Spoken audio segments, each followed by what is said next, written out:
আসসালামু আলাইকুম। সংবাদে আপনাদের সবাইকে স্বাগত জানাচ্ছি। আমি ফিরোজ তোহা। শুরুতেই সংবাদ শিরোনাম।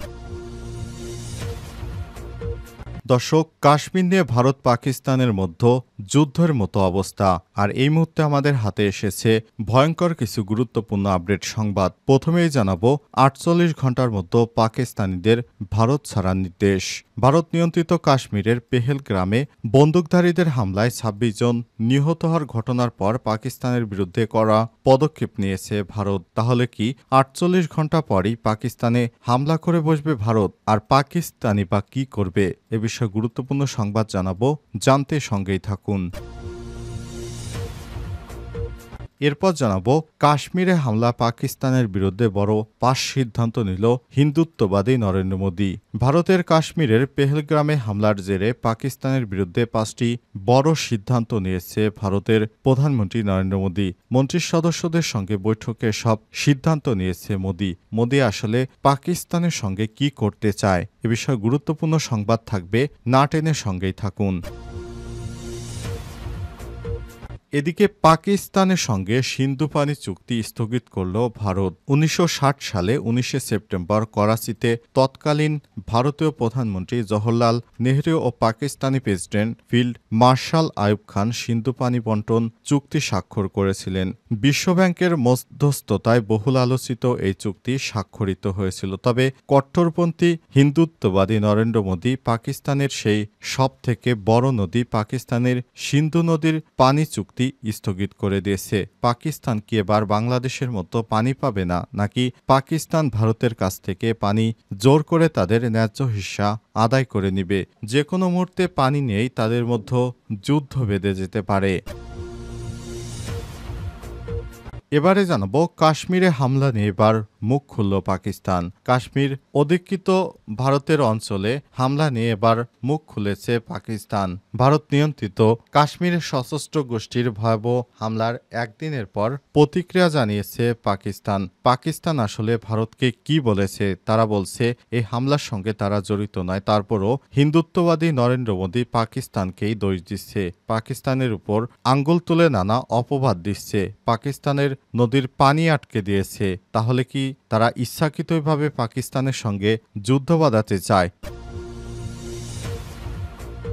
এবং সর্বশেষ জানাবো প্রধান উপদেষ্টাকে সাবধানে থাকার পরামর্শ দিলেন বিএনপির মির্জা আব্বাস। প্রধান উপদেষ্টার ডানে বায়ে কিছু সরকারি কর্মকর্তা উপদেষ্টা পরিষদের সদস্য রয়েছে যারা তাকে সঠিক পথে চলতে দেবে না বলে মন্তব্য করেছেন বিএনপির স্থায়ী কমিটির সদস্য মির্জা আব্বাস। তাদের ব্যাপারে প্রধান উপদেষ্টাকে সাবধানে থাকতে বলেছেন বিএনপির এই নেতা। প্রিয় দর্শক, এতক্ষণ শুনছিলেন সংবাদ শিরোনাম, এবারে বিস্তারিত।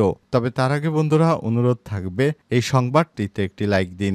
এই চ্যানেলে আপনি নতুন হয়ে থাকলে আমাদের সংবাদটি দেখতে দেখতে চ্যানেলটি সাবস্ক্রাইব করে রাখুন। কমেন্ট করে বন্ধুরা আপনার মূল্যবান মতামত জানিয়ে দিন আপনি বিশ্বের কোন দেশ থেকে বা বাংলাদেশের কোন স্থান থেকে আমাদের সংবাদটি দেখছেন এবং শুনছেন। আর বন্ধুরা, এই সংবাদটি আপনার সোশ্যাল মিডিয়া ফেসবুকে বন্ধুদের মাঝে শেয়ার করে দিন। এবারে বিস্তারিত। ৪৮ ঘন্টার মধ্যে পাকিস্তানিদের ভারত ছাড়ার নির্দেশ। ভারত নিয়ন্ত্রিত কাশ্মীরের পেহেলগামে বন্দুকধারীদের হামলায় ২৬ জন নিহত হওয়ার ঘটনার পরে পাকিস্তানিদের বিরুদ্ধে করা পদক্ষেপ নিয়েছে ভারত। আজ এক বিশেষ সংবাদ সম্মেলনে ভারতের পররাষ্ট্র সচিব বিক্রম মিস্ত্রি এই সিদ্ধান্তগুলোর বিষয়ে জানান। সিন্ধু পানি বন্টন চুক্তি অবিলম্বে স্থগিত করা এবং পাঞ্জাবের আটারি চেকপোস্ট অবিলম্বে বন্ধ করে দেওয়ার কথা ঘোষণা করেছে ভারত। এছাড়াও সার্ক দেশগুলোর জন্য বিশেষ ভিসা নিয়ে পাকিস্তানি নাগরিকরা ভারতে ভ্রমণ করতে পারবে না, সেই তথ্য জানানো হয়েছে। যারা ওই ভিসা ইতিমধ্যেই ভারতে রয়েছেন তাদের ওই ভিসা বাতিল করা হচ্ছে এবং ৪৮ ঘন্টার মধ্যে ভারত ছাড়তে বলা হয়েছে। দিল্লিতে পাকিস্তানি দূতাবাস সে দেশে সেনা বিমান ও নৌবাহিনীর যে পরামর্শদাতারা রয়েছে তাদের পার্সোনা নন গ্রাটা অর্থাৎ অবাঞ্ছিত বলে ঘোষণা করেছে ভারত। তাদের এক সপ্তাহের মধ্যে ভারত ছাড়তে হবে। ভারত ইসলামাবাদে তাদের দূতাবাস থেকে সেনা বিমান ও নৌবাহিনীর পরামর্শদাতাদের ফিরিয়ে আনবে। দুই দেশের দূতাবাসই সামরিক পরামর্শদাতাদের ৫ জন করে কর্মীকেও নিজ দেশে চলে যেতে হবে। দুই দেশের রাজধানীতে অবস্থিত কর্মী সংখ্যা বর্তমানে ৫৫ থেকে কমিয়ে মের মধ্যে ৩০-এ নিয়ে আসতে হবে। হঠাৎ করে এই ধরনের হামলার কারণে দুই দেশের মধ্যে চরম উত্তেজনা বিরাজ করছে। শেষ পর্যন্ত এটি যুদ্ধেও গড়াতে পারে, কারণ ইতিমধ্যেই ভারত এবং পাকিস্তান মিলে কাশ্মীর ইস্যু নিয়ে অনেকবার যুদ্ধ হয়েছে। এরপর বর্তমানে এই প্রেক্ষাপটে ভারত এবং পাকিস্তানের মধ্যে ভয়াবহ যুদ্ধ বেঁধে যাওয়ার সংখ্যা দেখা দিয়েছে। কাশ্মীরে হামলা পাকিস্তানের বিরুদ্ধে ৫ বড় সিদ্ধান্ত মোদির। ভারতে কাশ্মীরে পেহেলগামে হামলা জেরে পাকিস্তানের বিরুদ্ধে বড় ৫টি সিদ্ধান্ত নিয়েছে ভারতের প্রধানমন্ত্রী নরেন্দ্র মোদি। আজ মন্ত্রিসভার সদস্যদের সঙ্গে বৈঠকে এই সিদ্ধান্ত নেন তিনি। এসব সিদ্ধান্তের মধ্যে রয়েছে ইন্দুস পানি চুক্তি বাতিল, পাকিস্তানি নাগরিকদের পার্ক ভিসা না দেয়া, পাকিস্তানের সঙ্গে আটারি সীমান্ত বন্ধ করে দেয়া, পাকিস্তান ভারতের হাইকমিশন থেকে সব কর্মী প্রত্যাহার এবং পাকিস্তানি নাগরিকদের বর্তমান ভিসা বাতিল করা হয়েছে এবং তাদের অবশ্যই ৪৮ ঘন্টার মধ্যে ভারত ছাড়তে হবে। আজ ভারতের কাশ্মীরের পেহেলগামে হামলার পর এই ২৬ জন নিহত হওয়ার ঘটনার পরই আজ মোদি বিষয়টি নিশ্চিত করেছে। দেশটির বিভিন্ন সংবাদ মাধ্যমে দাবি করা হয়েছে হামলাকারীরা পরিচয় জেনে হত্যাকাণ্ড সংঘটিত হয়েছে।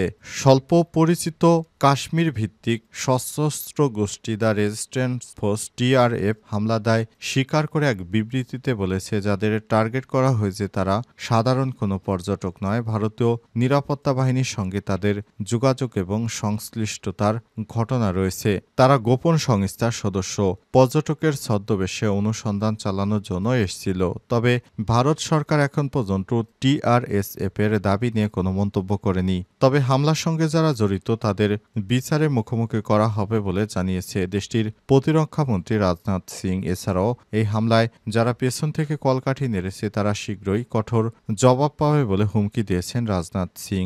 রাজনাথ হুমকি দিয়ে বলেছেন, পেহেলগামে কাপুরুষিত হামলায় আমরা অনেক নিরীহ মানুষকে হারিয়েছি। এই ঘটনায় আমরা গভীরভাবে মর্মাহত। যে সব পরিবার প্রিয়জনকে হারিয়েছে তাদের প্রতি সহমর্মিতা জানাচ্ছি। আমি সন্ত্রাসবাদের বিরুদ্ধে ভারতের সংকল্প পুনর্ব্যক্ত করছি। সন্ত্রাসবাদের বিরুদ্ধে আমাদের জিরো টলারেন্স নীতি রয়েছে। আমি দেশবাসীকে জানাচ্ছি সরকার যথাযথ ব্যবস্থা নেবে। হামলার সঙ্গে যারা জড়িত শুধুমাত্র তারা নয়, যারা পর্দার আড়ালে কাজ করছেন, অভিযুক্তরা শীঘ্রই কঠোর জবাব পাবে। আমি দেশবাসীকে আশ্বস্ত করতে চাই। কাশ্মীরে হামলা নিয়ে অফিসিয়ালি এখনো কোনো বক্তব্য দেয়নি ভারতের সরকার। এমনকি এই ঘটনায় আহতদের সংখ্যা প্রকাশ করেনি মোদি দেশ। তবে নিরাপত্তা সংস্থাগুলো হত্যাকাণ্ডের সঙ্গে জড়িত সন্দেহভাজন ৩ বন্দুকধারী স্কেচ প্রকাশ করেছে।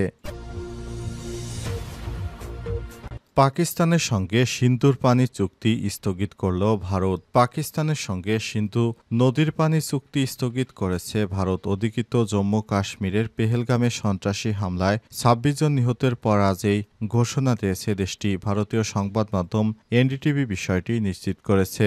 প্রধানমন্ত্রী নরেন্দ্র মোদীর নেতৃত্বাধীন দেশটির মন্ত্রিসভার নিরাপত্তা বিষয়ক কমিটির জরুরি বৈঠকে এই চুক্তি বাতিলের সিদ্ধান্ত নেওয়া হয়েছে। ওই বৈঠকে পাকিস্তানের বিরুদ্ধে মোট ৫টি সিদ্ধান্ত নেওয়া হয়েছে। ১৯৬০ সালের ১৯শে সেপ্টেম্বর করাচিতে তৎকালীন ভারতের প্রধানমন্ত্রী জওহরলাল নেহেরু এবং Pakistani president field marshal Ayub Khan Sindhu পানি বন্টন চুক্তি স্বাক্ষর করেছিলেন। বিশ্বব্যাংকের মধ্যস্থতায় বহুল আলোচিত এই চুক্তি স্বাক্ষরিত হয়েছিল। সিন্ধু নদের পানি ব্যবহার নিয়ে দুই চিরপ্রতিদ্বন্দ্বী দেশ সমঝোতা পৌঁছেছিল। বিশ্বে এখন পর্যন্ত সবচেয়ে সফল পানি বন্টন চুক্তি হিসেবে বিবেচনা করা হয় ভারত পাকিস্তানের এই চুক্তিকে। এদিকে প্রতিবেশী দেশটির সঙ্গে গুরুত্বপূর্ণ স্থল সীমান্ত বন্ধ করে দেবে ভারত। দেশটির পররাষ্ট্র মন্ত্রণালয়ের বরাদ্দে এই খবর জানিয়েছে AFP। ভারতের পররাষ্ট্র সচিব বিক্রম মিস্ত্রি নয়াদিল্লিতে সাংবাদিকদের বলেছেন, আটারি ওয়াঘা সীমান্ত অবিলম্বে বন্ধ করে দেয়া হবে। তিনি জানান, যাদের কাছে বৈধ নথি রয়েছে তারা ১লা মে এর আগে পাকিস্তান ফিরতে পারবেন। মঙ্গলবার বিকেলে কাশ্মীরের পাহেলগামে সন্ত্রাসী হামলা হয়। অস্ত্রধারীরা জঙ্গল থেকে বের হয়ে পর্যটকদের উপর গুলি চালাতে থাকেন। হামলায় ঠিক কতজন নিহত হয়েছে তা আনুষ্ঠানিকভাবে প্রকাশ করা হয়নি। তবে নিরাপত্তা বাহিনীর সূত্র বার্তা সংস্থা AFP-কে বলেছেন, নিহত ব্যক্তির সংখ্যা অন্তত ২৬। পাকিস্তান ভিত্তিক নিষিদ্ধ সংগঠন লস্কর-ই-তৈবার সহযোগী সংগঠন দ্য রেজিস্ট্যান্স ফ্রন্ট TRF মঙ্গলবার বিকেলে হামলা দায় স্বীকার করেছে। প্রধান উপদেষ্টাকে সাবধানে থাকার পরামর্শ মির্জা আব্বাসের। প্রধান উপদেষ্টার ডান বায়ে কিছু সরকারি কর্মকর্তা উপদেষ্টা পরিষদের সদস্য রয়েছেন যারা তাকে সঠিকভাবে চলতে দেবেন না বলে মন্তব্য করেছেন বিএনপির স্থায়ী কমিটির সদস্য মির্জা আব্বাস। তাদের ব্যাপারে প্রধান উপদেষ্টাকে সাবধানে থাকতে বলেছে বিএনপির এই নেতা। বুধবার জাতীয় প্রেস ক্লাবে জহুর হোসেন চৌধুরী হলে এক আলোচনা সভায় প্রধান অতিথি হিসেবে দেয়া বক্তব্যে মির্জা আব্বাস এসব কথা বলেছেন। বর্তমান প্রেক্ষাপটে গণতন্ত্র সংস্কার ও বাস্তবতা শীর্ষক এই সভার আয়োজন করে গণতন্ত্র ফোরাম। মির্জা আব্বাস বলেন, মোহাম্মদ ইউনূসকে শ্রদ্ধা জানিয়ে বলতে চাই, কয়েকদিন আগে যে লোককে নিয়োগ করা হয়েছে শফিউর না কি নাম, এ তো আওয়ামী লীগের প্রোডাক্ট। আরও আওয়ামী লীগের প্রোডাক্ট আপনার ডানে বায়ে রয়েছে। দয়া করে এদের কাছ থেকে সাবধানে থাকবেন। এরা 5 জন, কয়েকজন সচিব, আপনার উপদেষ্টা পরিষদে কিছু লোক আপনাকে সঠিক রাস্তায় চলতে দেবে না। আপনার সারা জীবনের অর্জন আপনি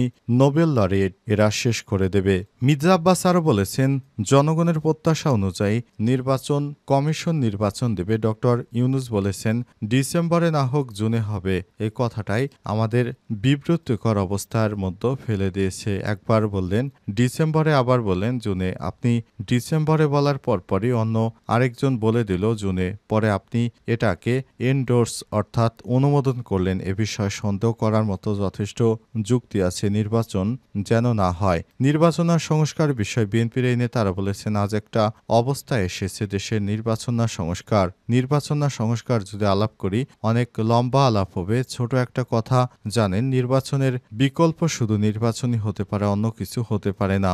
এখন আমি বুঝি না, আমি কথা বললেই বলবে মির্জা আব্বাস সংস্কারের বিরুদ্ধে কথা বলে সংস্কার চায় না। রে ভাই, তা নয়। আমাদের জন্য নির্বাচনের জন্য দেশের জন্য নির্বাচন দরকার। দেশের মানুষের জন্য সংস্কারটুকু প্রয়োজন। আমরা সেই সংস্কারটুকুই চাই।